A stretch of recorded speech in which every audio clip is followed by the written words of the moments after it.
Hi అండి. Welcome back to my channel.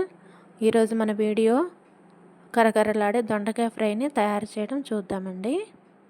ఇక్కడ నేను 1 స్పూన్ శనగపిండి, 1 స్పూన్ బియ్యం పిండి, 1 స్పూన్ కార్న్‌ఫ్లోర్ తీసుకున్నాను.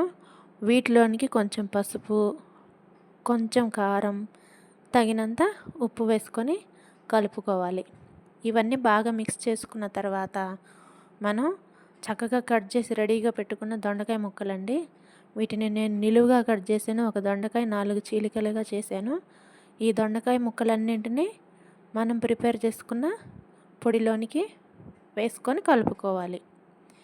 వీటిని ఆ పిండి ఈ దొండకాయలకు అంటుకునే విధంగా కొంచెం వాటర్ స్ప్రింకిల్ చేసుకోవాలి. చల్లుకోవడం మాత్రమే చేయాలి. ఇవి ఎక్కువగా కూడా వేయకూడదన్నమాట.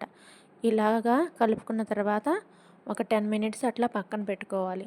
తర్వాత మనం ప్యాన్ పెట్టుకొని ఆయిల్ వేసుకొని ఆయిల్ బాగా హీట్ అయిన తర్వాత అందులో ఈ దొండకాయ ముక్కలన్నిటిని వేసి ఫ్రై చేసుకోవడమేనమాట. చూసారా, బాగా ఫ్రై అయిపోతున్నాయండి. బాగా కరకరలాడుతూ వచ్చాయన్నమాట. దీనిలోనికి కొంచెం పల్లీలు, పచ్చెనగపప్పు, తర్వాత మినపప్పు, పచ్చిమిర్చి చీలికలు, కరివేపాకు వేసుకొని ఇవన్నీ ఫ్రై అయిన తర్వాత మనం చక్కగా రెడీగా వేయించి పెట్టుకున్న దొండకాయ ముక్కల్లోనికి వేసుకోవటమేనండి. చాలా సూపర్గా వచ్చిందండి టేస్ట్ అయితే.